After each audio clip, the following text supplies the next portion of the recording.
وعليكم السلام ورحمة الله وبركاته. وعليكم السلام ورحمة الله وبركاته. أعوذ بالله من الشيطان الرجيم.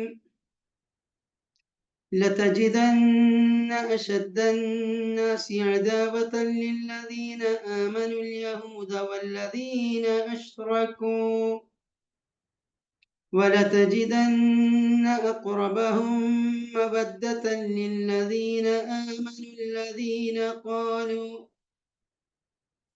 آمنوا الذين قالوا إنا نصارى ذلك بأن منهم قسيسين ورهبانا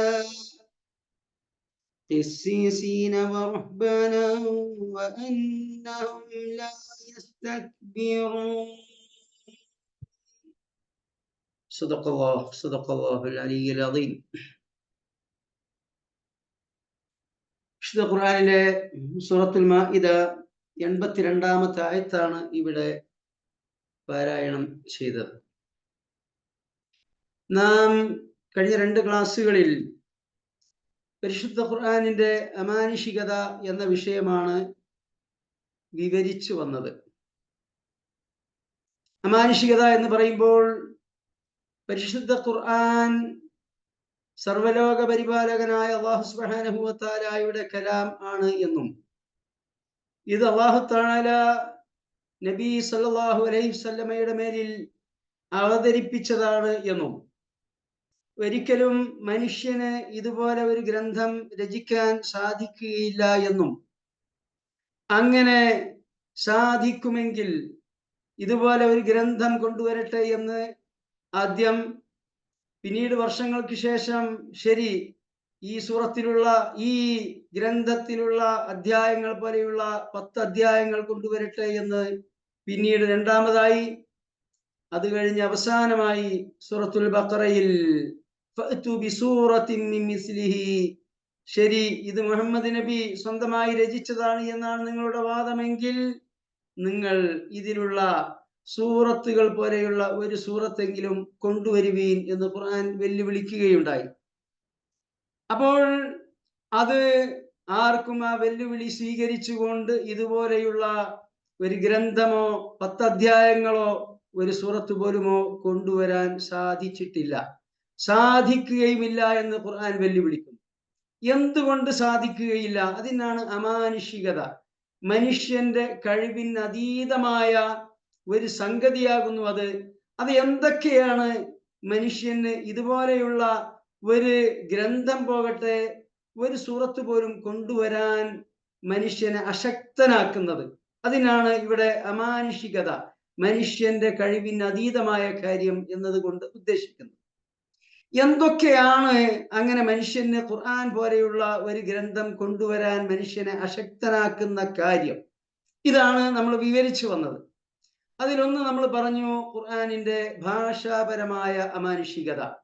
ഖുർആൻ ആശയപ്രകാശനത്തിന് വേണ്ടി സ്വീകരിച്ച ആ ഭാഷാ സംവേദന രീതി, ശൈലി, അതൊരിക്കലും മനുഷ്യർക്ക് സാധ്യമല്ല. അങ്ങേയറ്റത്തെ ആശയസമ്പുഷ്ടമായ എന്നാൽ കേൾക്കാൻ കർണാനന്ദകരമായ ശ്രവണമധുരമായ രൂപത്തിൽ പാരായണം ചെയ്യത്തക്ക ഈ ഭാഷാ ശൈലി അതൊരിക്കലും മനുഷ്യന് സാധ്യമല്ല, അസാധ്യമായ ഒരു കാര്യമാകുന്നു. ഇത് നാം വിവരിക്കുകയുണ്ടായി.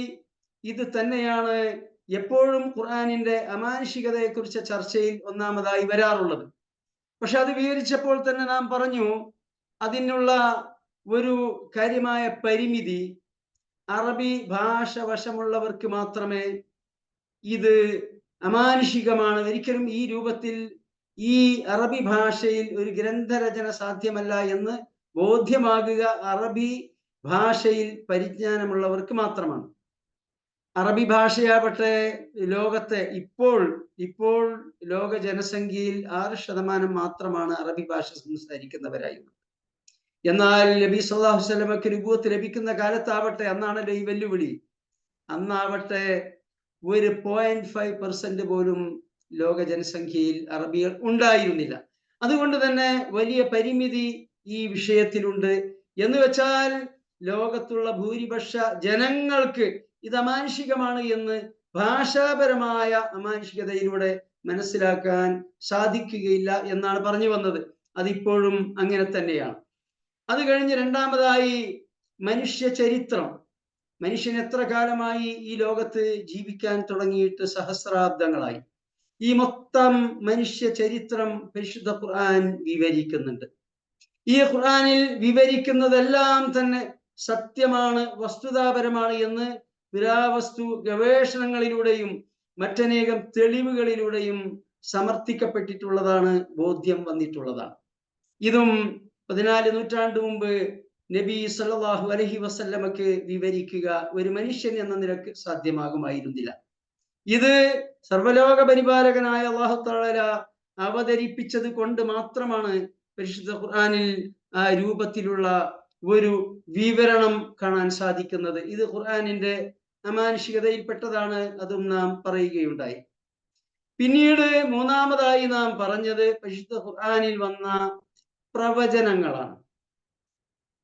പിന്നീട് യാഥാർത്ഥ്യമായി പുലർന്ന അനേകം പ്രവചനങ്ങൾ പരിശുദ്ധ ഖുർആനിൽ ഉണ്ട്.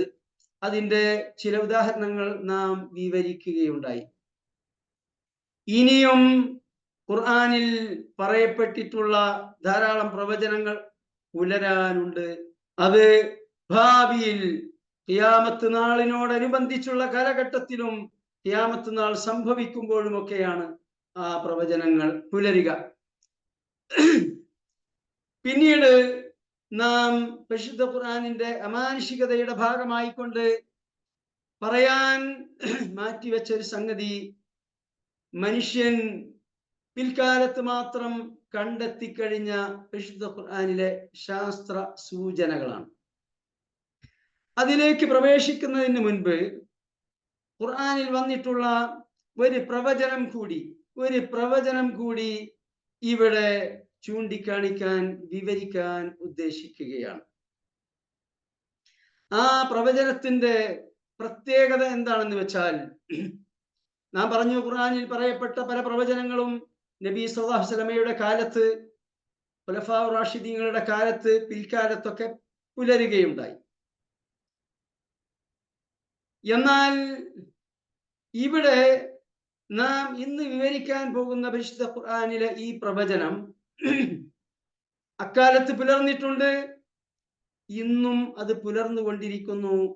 ഇൻഷാ അല്ലാഹു തആല തുടർന്നുള്ള കാലഘട്ടങ്ങളിലും അത് പുലരുക തന്നെ ചെയ്യും. അത് ഈ പരിശുദ്ധ ഖുർആൻ സർവശക്തനായ സർവലോക പരിപാലകനായ അല്ലാഹു സുബ്ഹാനഹു വ തആല അവതരിപ്പിച്ചതാണ് എന്നതിൻ്റെ ഏറ്റവും വലിയ ഒരു നിദർശനമാണ്, ഒരു അമാനുഷികതയാകും. എന്താണത്?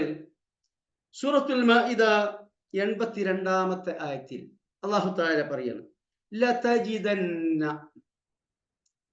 താങ്കൾ കണ്ടെത്തുക തന്നെ ചെയ്യും.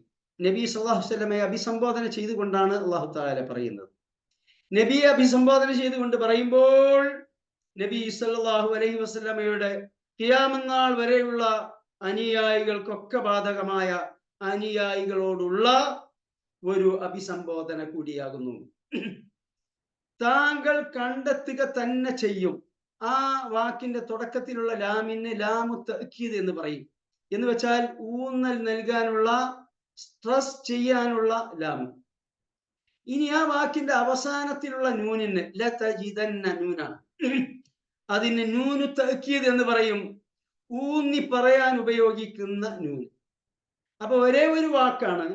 ആ വാക്കിന്റെ തുടക്കത്തിൽ ഊന്നൽ, ഒടുക്കത്തിൽ ഊന്നൽ.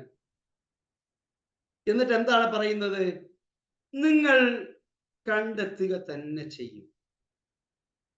എന്തെന്ന് കണ്ടെത്തും? അശദ്ദന്നാസി അദാവതൻ, ലോകത്തെ ജനങ്ങളിൽ ഏറ്റവും കൊടിയ ശത്രുതയുള്ളവരായി. ആരോട്? ലില്ലദീന ആമനു, സത്യവിശ്വാസികളോട്, എന്നോടും നിങ്ങളോടും.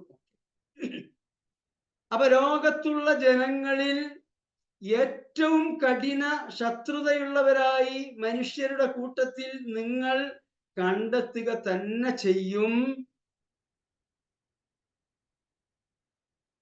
അഷദ് എന്ന് പറഞ്ഞാൽ ഷദീദ് എന്ന് പറഞ്ഞാൽ കഠിനം എന്നാണ്. അഷദ് എന്ന് പറഞ്ഞാൽ ഏറ്റവും കഠിനം എന്നാണ്. കബീർ എന്നാൽ വലുത്, അക്ബർ ഏറ്റവും വലുത്, സഗീർ എന്നാൽ ചെറുത്, അസ്ഗർ ഏറ്റവും ചെറുത്. ഇവിടെ ആ പ്രയോഗമാണ് അഷദ്, ഏറ്റവും കഠിനം. അതിന്റെ അങ്ങേപ്പുറം ഇനിയില്ല. അത്രയും കഠിനമായ ശത്രുതയുള്ളവരായി നിങ്ങൾ കണ്ടെത്തുക തന്നെ ചെയ്യും സത്യവിശ്വാസികളോട്. ആര്? അൽ യഹൂദ്, യഹൂദികൾ ഒന്നാമതായി പറഞ്ഞു. ഒപ്പം പറഞ്ഞു വല്ലദീന അശ്റകൂ, ബഹുദൈവ വിശ്വാസികൾ, മുശ്രിക്കുകൾ. അപ്പൊ ലോകത്തെ ജനങ്ങളിൽ സത്യവിശ്വാസികളോട് ഏറ്റവും ശത്രുതയുള്ളവരായി നിങ്ങൾ കണ്ടെത്തുക തന്നെ ചെയ്യും അൽ യഹൂദ വല്ലദീന അശ്റകൂ, ഒന്ന് യഹൂദികള്, രണ്ട് മുശ്രിക്കുകൾ. ഇവിടെ മുശ്രിക്കുകൾ എന്ന് പറയുമ്പോൾ ശ്രദ്ധിക്കാനുള്ള ഒരു സംഗതി, സാധാരണഗതിയിൽ മുശ്രിക്കുകൾ എന്ന് വെച്ചാല് ബഹുദൈവാരാധകർ എന്നാണ് നമ്മളൊക്കെ അർത്ഥം പറയാ. ഈ പരിഭാഷയിലൊക്കെ അങ്ങനെ അർത്ഥം പറഞ്ഞതായിട്ട് കാണാൻ പറ്റും. എന്നാൽ പരിശുദ്ധ ഖുർആനിൽ മുശ്രിക്കുകൾ എന്ന് പറഞ്ഞാൽ, ഷിർക്ക് എന്ന് പറഞ്ഞാൽ ബഹുദൈവാരാധകർ മാത്രമല്ല, എന്നല്ല, ബഹുദൈവാരാധകരെക്കാൾ വലിയ മുശ്രിക്കുകളുണ്ട്, അതിനേക്കാളും വലിയ ഷിർക്കുണ്ട്. ഖുർആനിൽ തന്നെ പറഞ്ഞത്, പരിശുദ്ധ ഖുർആനിൽ തന്നെ പറഞ്ഞതാണ്. വിഗ്രഹാരാധകർ, അള്ളാഹു അല്ലാത്തവർക്ക് ഇബാദത്ത് ചെയ്യുന്നവരൊക്കെ മുശ്രിക്കുകളാണ്. എന്നാൽ അതിനേക്കാൾ വലിയ മുശ്രിക്കുകളാണ് ആര്? സ്വന്തം ഹവയെ ഇലാഹാക്കിയവർ, സ്വന്തം ഹവയെ ഇലാഹാക്കിയവർ.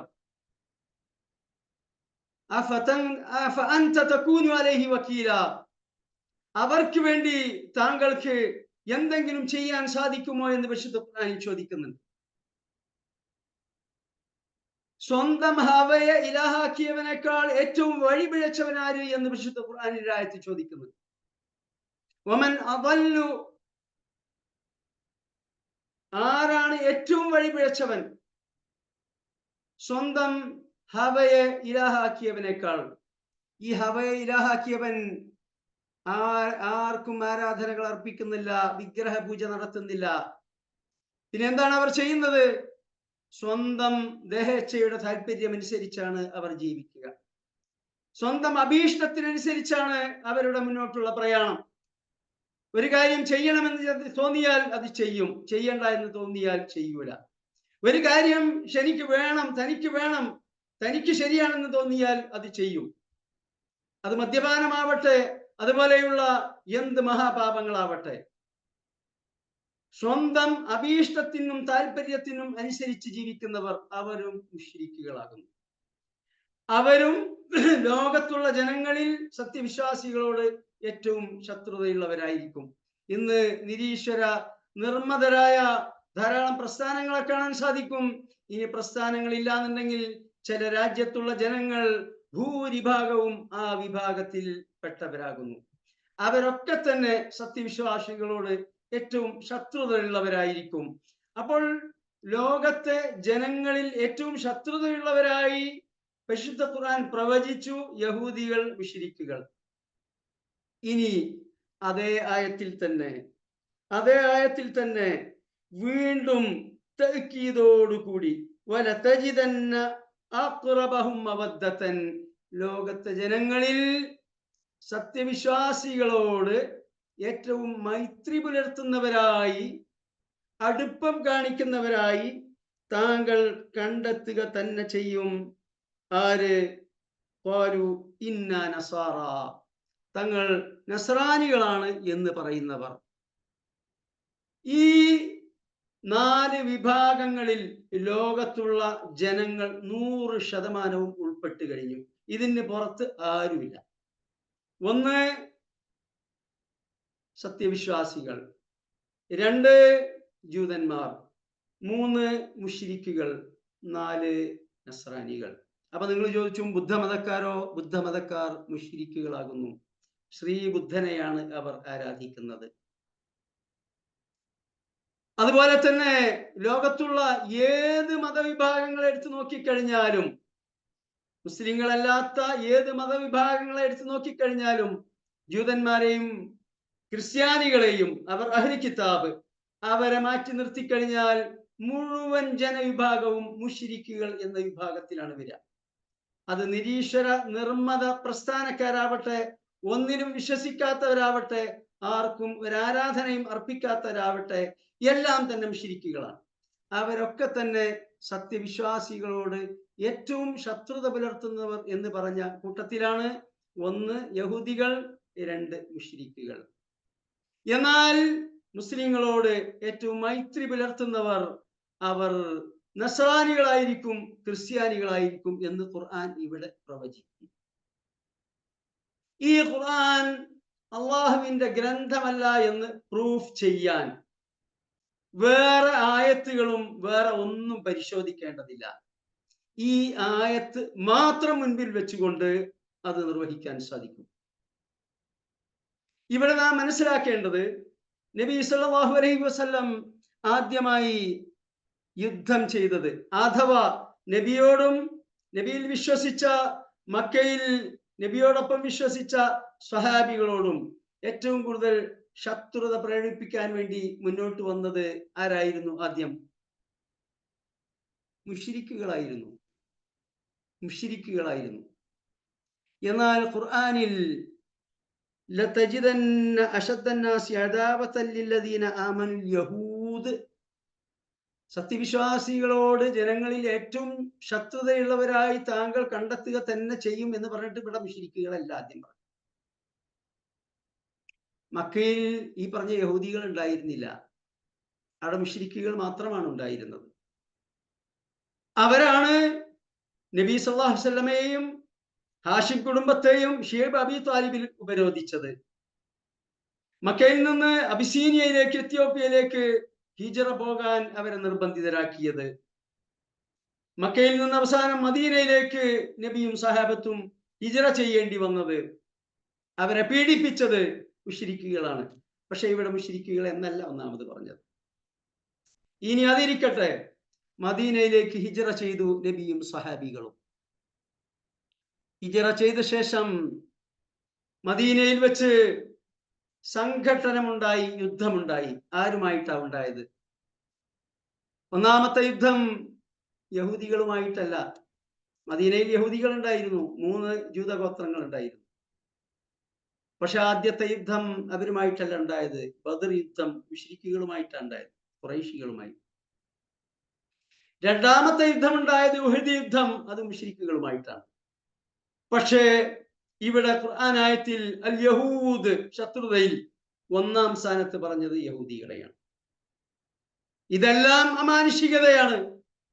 കാരണം നബി സല്ലല്ലാഹു അലൈഹി വസല്ലം തനിക്കും തന്റെ ആദർശം സ്വീകരിച്ചവർക്കുമുണ്ടായ അനുഭവത്തിന്റെ അടിസ്ഥാനത്തിൽ നബി പറയുകയാണെങ്കിൽ അവിടെ ഒന്നാമതായി പറയുക മുശ്രിക്കുകളെയാണ്. കാരണം അവർക്ക് ശത്രുത അനുഭവപ്പെട്ടത് മുശ്രിക്കുകളിൽ നിന്നാണ്. എന്നാൽ ഇവിടെ യഹൂദികളെയാണ് പറഞ്ഞത്. യഹൂദികളുമായി യുദ്ധമുണ്ടായത് പിന്നീടാണ്. ബദർ യുദ്ധത്തിനും ഉഹദ് യുദ്ധത്തിനും ശേഷമാണ്. അത് തന്നെയും മദീനയിലുള്ള ജൂത ഗോത്രങ്ങളുമായിട്ടാണ് യുദ്ധമുണ്ടായത്. ഇനി അതിരിക്കട്ടെ, ഇവിടെ മുസ്ലിങ്ങളോട് ഏറ്റവും മൈത്രി പുലർത്തുന്നവർ എന്ന് നബി സല്ലല്ലാഹു അലൈഹി വസല്ലം ഇവിടെ പരിശുദ്ധ ഖുർആനിൽ പറഞ്ഞു. ക്രിസ്ത്യാനികളെ കുറിച്ചാ പറഞ്ഞത്. ഈ ക്രിസ്ത്യാനികളുമായി നബി സല്ലല്ലാഹു അലൈഹി വസല്ലമയുടെ കാലത്തും തുടർന്നുള്ള ഖുലഫാ റാഷിദീങ്ങളുടെയും ഉമവികളുടെയും അബ്ബാസികളുടെയും കാലഘട്ടത്തിലും 2023 തുർക്കിയിലെ ഇസ്ലാമിക ഖിലാഫത്ത് തകരുന്നത് വരെയും യുദ്ധങ്ങൾ ഉണ്ടായിട്ടില്ലേ? യുദ്ധങ്ങളുടെ പരമ്പര ഉണ്ടായിട്ടുണ്ട്. എന്നല്ല, ലോക ചരിത്രത്തിലെ തന്നെ, മനുഷ്യ ചരിത്രത്തിലെ തന്നെ ഏറ്റവും സുദീർഘമായ യുദ്ധം ഉണ്ടായിട്ടുള്ളത് മുസ്ലിങ്ങളും ക്രിസ്ത്യാനികളും തമ്മിലാണ്. മുസ്ലിങ്ങളും ജൂതന്മാരും തമ്മിലല്ല. എന്ന് മാത്രമല്ല, ജൂതന്മാരുമായി നബി സല്ലല്ലാഹു അലൈഹി വസല്ലമയുടെ കാലഘട്ടത്തിൽ യുദ്ധമുണ്ടായി. ബനു ഖൈനുഖ യുദ്ധം, ബനു നദീർ യുദ്ധം, ഖൈബർ യുദ്ധം, ബനു ഖുറൈള യുദ്ധം തീർന്നു. പിന്നീട് ഖുലഫാ റാഷിദീങ്ങളുടെ കാലത്തോ അതിന് ശേഷമോ ജൂതന്മാരുമായി യുദ്ധം ഉണ്ടായിട്ടില്ല. ഉണ്ടാവാതിരിക്കാൻ കാരണം ജൂതന്മാർക്ക് മുസ്ലിങ്ങളുമായി യുദ്ധം ചെയ്യാൻ തക്ക ആൾബലമോ സൈനിക ശേഷിയോ ഒന്നും ഉണ്ടായിരുന്നില്ല. ഏഴാം കൂലികളായിട്ടാണ് അവർ ലോകത്ത് ജീവിച്ചത് നബി സല്ലല്ലാഹു അലൈഹി വസല്ലമയുടെ കാലശേഷം. എന്നാൽ ഇവിടെ ഏറ്റവും മൈത്രി പുലർത്തുന്നവരെന്ന് ഖുർആൻ ഇവിടെ പ്രവചിച്ച ക്രിസ്ത്യാനികളുമായി നബി സല്ലല്ലാഹു അലൈഹി വസല്ലമയുടെ കാലഘട്ടത്തിൽ തന്നെ യുദ്ധമുണ്ടായി. എന്നല്ല, നബി സല്ലല്ലാഹു അലൈഹി വസല്ലം നയിച്ച ഏറ്റവും വലിയ യുദ്ധം ക്രിസ്ത്യാനികളുമായുള്ള യുദ്ധമാണ്. ബദറില് 313 പേരുണ്ടായിട്ടുള്ളൂ. ഉഹദിൽ 700 പേരെ ഉണ്ടായിട്ടുള്ളൂ നബിയോടൊപ്പം. ഖന്തഖിൽ 3000 പേരെ ഉണ്ടായിട്ടുള്ളൂ. മക്ക ഫതഹിന്റെ 10,000 ഉണ്ടായിട്ടുള്ളൂ.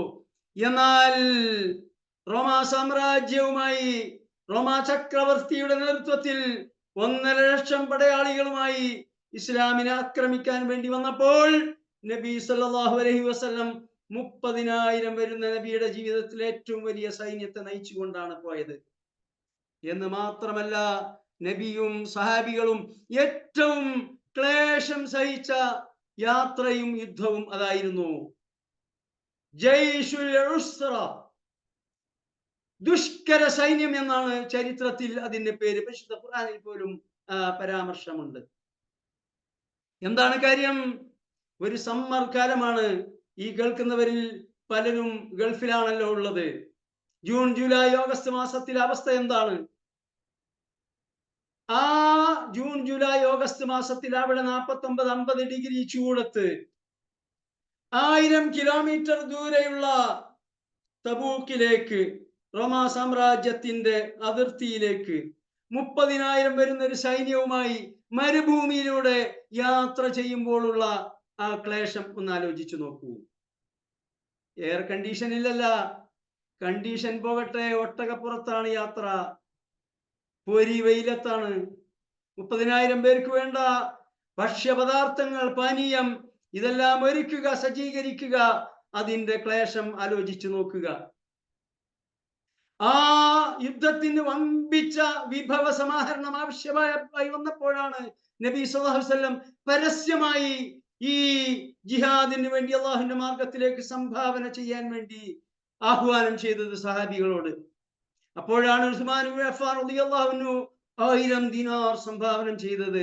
1000 ദിനാർ ഇപ്പത്തെ കുവൈത്തിലെ ദിനാറല്ല, 1000 സ്വർണ്ണ നാണയങ്ങളാണ്. ഓരോ സ്വർണ്ണ നാണയങ്ങളും 4.25 പവൻ തൂക്കമുള്ളതാണ്. 4.25 ഗ്രാം, 4.25 ഗ്രാം എന്ന് വെച്ചാൽ 1/2 പവനിൽ കൂടുതൽ തൂക്കമുള്ള കോയിൻസ്. അങ്ങനത്തെ 1000 കോയിൻസ് ആണ് സംഭാവന ചെയ്തത്. അബൂബക്കർ സിദ്ദീഖ് റളിയല്ലാഹു അൻഹു തന്റെ സമ്പാദ്യം മുഴുവൻ സംഭാവന ചെയ്തു. ഉമർ ഇബ്നുൽ ഖത്താബ് റളിയല്ലാഹു അൻഹു പാതി സംഭാവന ചെയ്തു. അബൂബക്കർ സിദ്ദീഖ് റളിയല്ലാഹു അൻഹുമായി മത്സരിക്കാൻ വേണ്ടി ഉമർ ഇബ്നുൽ ഖത്താബ് റളിയല്ലാഹു അൻഹു സന്നദ്ധനായത് ഈ വിഷയത്തില്, ഈ സന്ദർഭത്തിലായിരുന്നു. അപ്പൊ പറഞ്ഞു വരുന്നത്, നബിയുടെ ജീവിതത്തിലെ ഏറ്റവും വലിയ യുദ്ധം നയിച്ചത് ഈ ക്രിസ്ത്യാനികളോടാണ്. ഇനി കഴിഞ്ഞോ? ഇല്ല. ആ യുദ്ധത്തിന് റോമാ സാമ്രാജ്യം, റോമാ സൈന്യം നബിയോട് ഏറ്റുമുട്ടാൻ തയ്യാറായില്ല. നബി സല്ലല്ലാഹു അലൈഹി വസല്ലം ആഴ്ചകളോളം റോമാ അതിർത്തിയിൽ തമ്പടിച്ചു. അവർ പിൻവാങ്ങി. അവർ സംഘടനത്തിന് തയ്യാറായില്ല. അങ്ങനെ നബി സല്ലല്ലാഹു അലൈഹി വസല്ലം തിരിച്ചു പോന്നു. നബിയുടെ ജീവിതത്തിന്റെ അവസാന ഘട്ടമാണ്. അങ്ങനെ വീണ്ടും അവർ യുദ്ധത്തിന് കോപ്പ് കിട്ടുന്നു എന്നറിഞ്ഞപ്പോഴാണ് നബി സല്ലല്ലാഹു അലൈഹി വസല്ലം ഉസാമത്ത് ഇബ്നു സെയ്ദ് റളിയല്ലാഹു അൻഹുവിന്റെ നേതൃത്വത്തിൽ ഒരു സൈന്യത്തെ ഒരുക്കി നിർത്തിയത്. അതിന്റെയും മുൻപ് സെയ്ദ് ഇബ്നു ഹാരിസ റളിയല്ലാഹു അൻഹുവിന്റെ നേതൃത്വത്തിൽ ഒരു സൈന്യത്തെ അയച്ചിരുന്നു. 3000 വരുന്ന സഹാബികളുടെ സൈന്യത്തെ. നബി പോയിട്ടില്ല. ഈ റോമാക്കാരുമായി, ക്രിസ്ത്യാനികളുമായിട്ടാണ് ആ യുദ്ധം ഉണ്ടായത്. ആ യുദ്ധത്തിലാണ് സെയ്ദ് ഇബ്നു ഹാരിസ റളിയല്ലാഹു അൻഹു ഷഹീദായത്. നബി സല്ലല്ലാഹു അലൈഹി വസല്ലം സാധാരണഗതിയിൽ ഒരു സൈന്യത്തെ ഒരുക്കി അയക്കുമ്പോൾ ഒരു സൈന്യാധിപനെ നിശ്ചയിക്കാറുള്ളൂ. എന്നാൽ മുഅ്ത യുദ്ധത്തിന് പറഞ്ഞയച്ചപ്പോൾ നബി സല്ലല്ലാഹു അലൈഹി വസല്ലം സെയ്ദ് ബിൻ ഹാരിസ റളിയല്ലാഹു അൻഹുവിനെ സൈന്യാധിപനാക്കി. എന്നിട്ട് പറഞ്ഞു, സെയ്ദ് ബിൻ ഹാരിസ റളിയല്ലാഹു അൻഹുവിന് വല്ലതും സംഭവിച്ചാൽ, ഷഹീദായാൽ ജഅഫർ ഇബ്നു അബീ ത്വാലിബ് റളിയല്ലാഹു അൻഹു സൈന്യാധിപനാകണം. ജഅഫർ ഇബ്നു അബീ ത്വാലിബ് റളിയല്ലാഹു അൻഹുവിന് എന്തെങ്കിലും സംഭവിച്ചാൽ അബ്ദുല്ലാഹി ഇബ്നു റവാഹ റളിയല്ലാഹു അൻഹു നേതൃത്വം ഏറ്റെടുക്കണം. നബി സല്ലല്ലാഹു അലൈഹി വസല്ലം പറഞ്ഞു. 3 പേരും ഷഹീദായി. നബി സല്ലല്ലാഹു അലൈഹി വസല്ലം ത്രികാലജ്ഞനായ അല്ലാഹു സുബ്ഹാനഹു വ തആല നിയോഗിച്ച റസൂലാണ് എന്നതിന് വേറെ തെളിവെന്തിനാണ്? ഓരോ സൈന്യാധിപന്മാരെയാണ് നബി സല്ലല്ലാഹു അലൈഹി വസല്ലം നിയോഗിക്കാറുണ്ടായിരുന്നത്. ഇത് 3 പേരെ നിശ്ചയിച്ചു. 3 പേരും ഷഹീദായി. അതുകൊണ്ട് തന്നെ ഈ യുദ്ധത്തിന് ജയ്ഷുൽ ഉമറ, അമീറുമാരുടെ, സൈന്യാധിപന്മാരുടെ സൈന്യം എന്ന് പേരുണ്ട്. കാരണം 3 പേരെ നബി സല്ലല്ലാഹു അലൈഹി വസല്ലം നിശ്ചയിച്ചു. ഈ യുദ്ധം ആരുമായിട്ടാണ്? നസ്രാനികളുമായിട്ടാണ്. തീർന്നോ? തീർന്നില്ല. അവിടുന്ന് പിന്നീടാണ് നബി സല്ലല്ലാഹു അലൈഹി വസല്ലം രോഗബാധിതനായപ്പോൾ ഉസാമത്ത് ബിൻ സെയ്ദ് റളിയല്ലാഹു അൻഹുവിന്റെ നേതൃത്വത്തിൽ സൈന്യത്തെ ഒരുക്കി നിർത്തിയത് ഈ ക്രിസ്ത്യാനികൾക്കെതിരെ തന്നെയാണ്. ആ ഒരുക്കി നിർത്തിയ ഘട്ടത്തിൽ നബി സല്ലല്ലാഹു അലൈഹി വസല്ലം വഫാത്തായി. അബൂബക്കർ സിദ്ദീഖ് റളിയല്ലാഹു അൻഹു ഖിലാഫത്ത് ഏറ്റെടുത്തിട്ട് ആദ്യമായി നൽകിയ സൈന്യം, ഉത്തരവ്, ഖലീഫ എന്ന നിലക്ക് നബി ഒരുക്കി നിർത്തിയ ഈ സൈന്യത്തെ ക്രിസ്ത്യാനികൾക്കെതിരെ അയക്കുകയായിരുന്നു യുദ്ധത്തിന്. അവിടെ നിന്നങ്ങോട്ട് നിരന്തര യുദ്ധമായിരുന്നു. അന്ന് തുടങ്ങിയ യുദ്ധം ക്രിസ്ത്യാനികളുമായി ഇന്നും അവസാനിച്ചിട്ടില്ല. ഒരു രൂപത്തിലല്ലെങ്കിൽ മറ്റൊരു രൂപത്തിൽ ഇന്നും തുടരുന്നുണ്ട്. അപ്പൊ പിന്നെ ഖുർആനിലെ ഈ പ്രവചനം എങ്ങനെയാണ് സത്യമാകുക എന്നായിരിക്കും നിങ്ങൾ ചിന്തിക്കുന്നത്. ജൂതന്മാരും മുശ്രിക്കുകളും ഏറ്റവും ശത്രുതയുള്ളവരാണ് എന്ന് സൂറത്തുൽ മാഇദ 82-ാമത്തെ ആയത്തിൽ പറഞ്ഞു. അതേ ആയത്തിൽ തുടർന്ന് പറയുന്നത് ക്രിസ്ത്യാനികളാണ് ലോകത്തെ ജനങ്ങളിൽ മുസ്ലിങ്ങളോട് ഏറ്റവും മൈത്രി പുലർത്തുന്നവർ എന്നാണ്. എന്നാൽ ഈ ക്രിസ്ത്യാനികളുമായിട്ടാണ് ഏറ്റവും കൂടുതൽ യുദ്ധം മുസ്ലിങ്ങൾ ഉണ്ടായിട്ടുള്ളത്. പിന്നെ എങ്ങനെയാണ് ഇത് രണ്ടും കൂടെ ഒക്കുക? എങ്ങനെയാണ് ഈ പ്രവചനം സത്യമാകുക? നാം പറഞ്ഞു, മുശ്രിക്കുകളുമായിട്ട് നബി സല്ലല്ലാഹു അലൈഹി വസല്ലമയുടെ കാലത്ത് യുദ്ധമുണ്ടായി. ബദർ, ഉഹദ്. ഓക്കെ. ഖന്തഖിൽ മുശ്രിക്കുകളാണ് മുഖ്യം. യഹൂദികളും അവരോടൊപ്പം കൂടിയിട്ടുണ്ടായിരുന്നു. ഒരു യഹൂദി ഗോത്രം, ബനു നദീർ ഗോത്രം. എന്നാൽ ഉമർ ഇബ്നുൽ ഖത്താബ് റളിയല്ലാഹു അൻഹുവിന്റെ കാലത്ത്, അബൂബക്കർ സിദ്ദീഖ് റളിയല്ലാഹു അൻഹുവിന്റെ കാലത്ത് റോമാ സാമ്രാജ്യവുമായി യുദ്ധം തുടങ്ങി. അത് തുടർന്നു. ഉമർ ഇബ്നുൽ ഖത്താബ് റളിയല്ലാഹു അൻഹുവിന്റെ കാലത്ത് അത് വീണ്ടും തുടർന്നുകൊണ്ടേയിരുന്നു. റോമാധിപത്യത്തിൽ നിന്ന് പുതിയ പുതിയ പ്രദേശങ്ങൾ ഇസ്ലാമിന്റെ കാൽ കീഴിലേക്ക് വന്നു. ഇസ്ലാം വിമോചിപ്പിച്ചു. അതേ സമയത്ത് ഇപ്പുറത്ത് ഉമർ ഇബ്നുൽ ഖത്താബ് റളിയല്ലാഹു അൻഹുവിന്റെ നേതൃത്വ കാലഘട്ടത്തിൽ ലോകത്തെ ഏറ്റവും വലിയ മുശ്രിക്ക് സാമ്രാജ്യമായിരുന്ന പേർഷ്യയുമായി യുദ്ധമുണ്ടായി. പേർഷ്യയെ അമ്പെ പരാജയപ്പെടുത്തി. സഅദ് ബിൻ അബീ വഖാസ് റളിയല്ലാഹു അൻഹുവിന്റെ നേതൃത്വത്തിലുള്ള സഹാബി സൈന്യം ഖാദിസിയയിൽ വെച്ച് നടന്ന ഘോരമായ യുദ്ധത്തിൽ പേർഷ്യ തോൽപ്പിക്കപ്പെട്ടു. അതോടുകൂടി മുശ്രിക്ക് സാമ്രാജ്യത്തിന്റെ കഥ കഴിഞ്ഞു. അന്നു മുതൽ ഇന്ന് വരെ ആ പേർഷ്യ സാമ്രാജ്യത്തിന്റെ ഭാഗമായിരുന്ന Iran, Iraq, Azerbaijan, Afghanistan, Kazakhstan, Turkmenistan, Uzbekistan തുടങ്ങി എല്ലാ മധ്യേഷ്യൻ രാജ്യങ്ങളും ഇസ്ലാമിന്റെ ആധിപത്യത്തിൽ വന്നു അന്നു മുതൽ ഇന്ന് വരെ. ആ കഥ കഴിഞ്ഞു. പിന്നീട് മുശ്രിക്കുകളുമായി മുസ്ലിങ്ങൾക്ക് യുദ്ധം ചെയ്യേണ്ടി വന്നിട്ടില്ല. പിന്നീട് ക്രിസ്ത്യാനികളുമായാണ് യുദ്ധം തുടർന്നുകൊണ്ടേയിരുന്നത്. ആ തുടർച്ചയുടെ ഭാഗമായിക്കൊണ്ട് ക്രിസ്ത്യാനികളുമായി നടത്തിയ കുരിശ് യുദ്ധങ്ങൾ എന്ന പേരിൽ ചരിത്രത്തിൽ അറിയപ്പെടുന്ന ഫലസ്തീനു വേണ്ടി നടന്ന യുദ്ധം. ഫലസ്തീൻ ഉമർ റളിയല്ലാഹുവിന്റെ കാലത്ത് മുസ്ലിങ്ങൾ അധീനപ്പെടുത്തിയെങ്കിലും പിന്നീട് 11-ാം നൂറ്റാണ്ടിൽ 3 നൂറ്റാണ്ടുകൾക്ക് ശേഷം യൂറോപ്പിലെ ക്രിസ്ത്യാനികളുടെ പോപ്പ് ആഹ്വാനം ചെയ്തു, മുസ്ലിം മ്ലേച്ഛന്മാരിൽ നിന്നും പുണ്യഭൂമി മോചിപ്പിക്കണമെന്ന്. അങ്ങനെ ആഹ്വാനം ചെവിക്കൊണ്ടുകൊണ്ട് യൂറോപ്പിലെ ഇംഗ്ലണ്ട്, ഫ്രാൻസ്, ജർമ്മനി തുടങ്ങി എല്ലാ യൂറോപ്യൻ രാജ്യങ്ങളുടെയും രാജാക്കന്മാരുടെ നേതൃത്വത്തിലുള്ള സംയുക്ത യൂറോപ്യൻ കുരിശ് സൈന്യം ഫലസ്തീൻ വീണ്ടെടുക്കാൻ വേണ്ടി വന്നു. അന്ന് ആ സന്ദർഭത്തിൽ മുസ്ലിങ്ങൾക്ക് ഒരു ഏകലോക നേതൃത്വം ഉണ്ടായിരുന്നില്ല, അഥവാ ഖിലാഫത്ത് ചിതറിയിട്ടുണ്ടായിരുന്നു. ഒരു വിഭാഗം ബാഗ്ദാദിൽ, മറ്റൊരു വിഭാഗം ഈജിപ്ത് ആസ്ഥാനമാക്കിക്കൊണ്ട് ഇങ്ങനെ ഖിലാഫത്തിൽ ഭിന്നതയുണ്ടാവുകയും ഏകലോക നേതൃത്വം ഇല്ലാതിരിക്കുകയും ചെയ്ത ഒരു ഘട്ടത്തിലാണ് ഈ യുദ്ധം നടന്നത്. മുസ്ലിങ്ങൾക്ക് വേണ്ട രൂപത്തിൽ പ്രതിരോധിക്കാൻ സാധിച്ചില്ല. ഘോരമായ യുദ്ധം നടന്നു. അവിടെ ജെറൂസലമിൽ മസ്ജിദുൽ അഖ്സയുടെ അങ്കണത്തിൽ 70,000 മുസ്ലിങ്ങൾ ഷഹീദായി. മസ്ജിദുൽ അഖ്സയുടെ അങ്കണത്തിൽ മുസ്ലിങ്ങളുടെ രക്തം തളം കെട്ടി നിൽക്കുകയായിരുന്നു, ചെരുപ്പടിക്ക് ഉയരത്തിൽ എന്ന് ചരിത്രകാരന്മാർ എഴുതിയിട്ടുണ്ട്. അതിലെ അതിശയോക്തി അങ്ങോട്ട് മാറ്റി നിർത്തിക്കഴിഞ്ഞാൽ 70,000 മുസ്ലിങ്ങൾ ഒരു പള്ളിക്ക് ചുറ്റും ഷഹീദായി കഴിഞ്ഞാൽ എന്തുണ്ടാകും എന്ന് നമുക്ക് ഭാവിക്കാൻ സാധിക്കും. ആ യുദ്ധം അവിടെ കൊണ്ട് അവസാനിച്ചില്ല. അന്ന് അവർ പിടിച്ചെടുത്തു, അവരുടെ ആധിപത്യത്തിന് കീഴിലായി ഫലസ്തീൻ, മസ്ജിദുൽ അഖ്സ. പക്ഷേ മുസ്ലിങ്ങൾ യുദ്ധം തുടർന്നുകൊണ്ടേയിരുന്നു. 3 നൂറ്റാണ്ട് കണ്ട യുദ്ധമാണ്. ലോക ചരിത്രത്തിൽ അങ്ങനെ യുദ്ധം ഉണ്ടായിട്ടില്ല. 3 നൂറ്റാണ്ട്. AD 9, 10, 11 നൂറ്റാണ്ടുകൾ കണ്ട യുദ്ധമാണ്. എന്ന് വെച്ചാൽ 300 കൊല്ലം യുദ്ധം ചെയ്തു എന്നല്ല.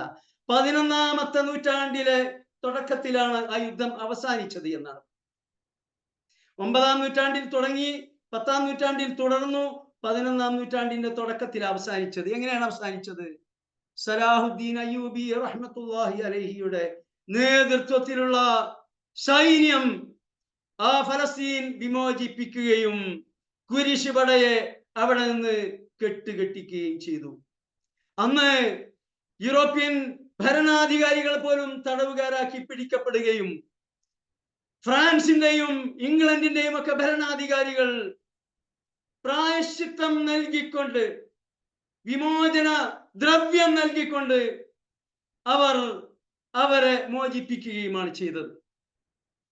അവിടെയും അവസാനിച്ചില്ല. പിന്നെയും ഇവരുമായുള്ള യുദ്ധം തുടർന്നുകൊണ്ടിരുന്നിട്ടുണ്ട്. 550 വർഷങ്ങൾക്ക് മുമ്പാണ് നബിയുടെ നുബുവത്തിന്റെ കാലത്ത് റോമാ സാമ്രാജ്യത്തിന്റെ ആസ്ഥാനമായിരുന്ന കോൺസ്റ്റാന്റിനോപ്പിൾ 550 കൊല്ലം മുമ്പാണ് മുഹമ്മദുൽ ഫാത്തിഹ് റഹ്മത്തുള്ളാഹി അലൈഹിയുടെ നേതൃത്വത്തിലുള്ള സൈന്യം മോചിപ്പിച്ചത്, ഇസ്ലാമിന്റെ ആധിപത്യത്തിൽ കൊണ്ടുവന്നത്. 2 നൂറ്റാണ്ടോളം പഴക്കമുള്ള ആ നഗരത്തിന്റെ, വിശ്വപ്രസിദ്ധ നഗരത്തിന്റെ, യൂറോപ്പിലാണ് അത് സ്ഥിതി ചെയ്യുന്നത്.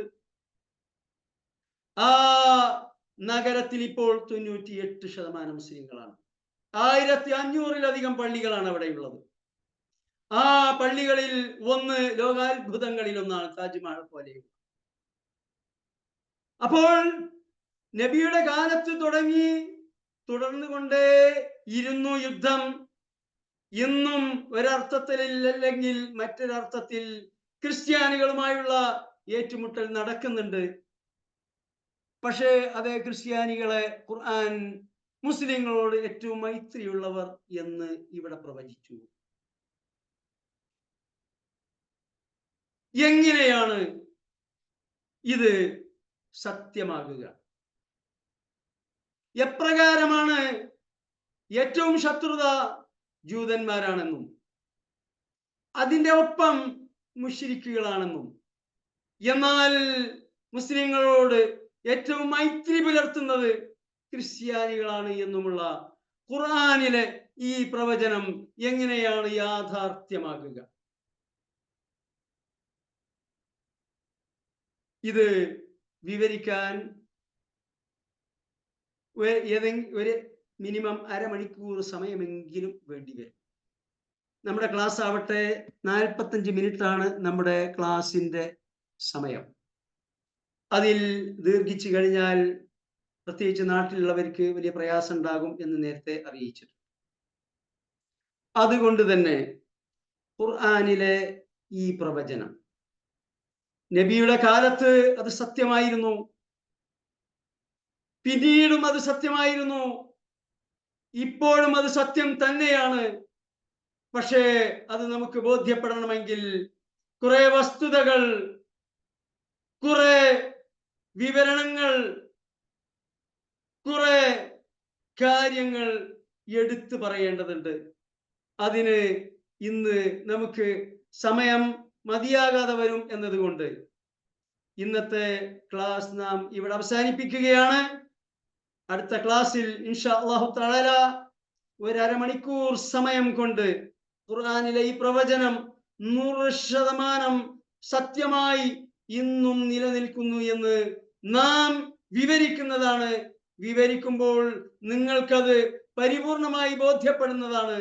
അതിനുശേഷം ഇൻഷാ അല്ലാഹ് ഖുർആനിലെ ശാസ്ത്രീയ സൂചനകൾ എന്ന വിഷയത്തിലേക്ക് നാം അടുത്ത ക്ലാസ്സിൽ തന്നെ പ്രവേശിക്കും. പിന്നീട് ഒരു ക്ലാസ്സിൽ നാം ഈ ഖുർആനിന്റെ അമാനുഷികത എന്ന വിഷയം, ഈ ശാസ്ത്രീയ സൂചനകളെല്ലാം വിവരിച്ചുകൊണ്ട് അവസാനിപ്പിക്കുന്നതാണ്. അല്ലാഹു സുബ്ഹാനഹു വ തആല അനുഗ്രഹിക്കുമാറാകട്ടെ. അസ്സലാമു അലൈക്കും വറഹ്മത്തുള്ളാഹി വബറകാതുഹു. വലൈക്കും അസ്സലാം വറഹ്മത്തുള്ളാഹി. ജസാക്കുമുല്ലാഹ്.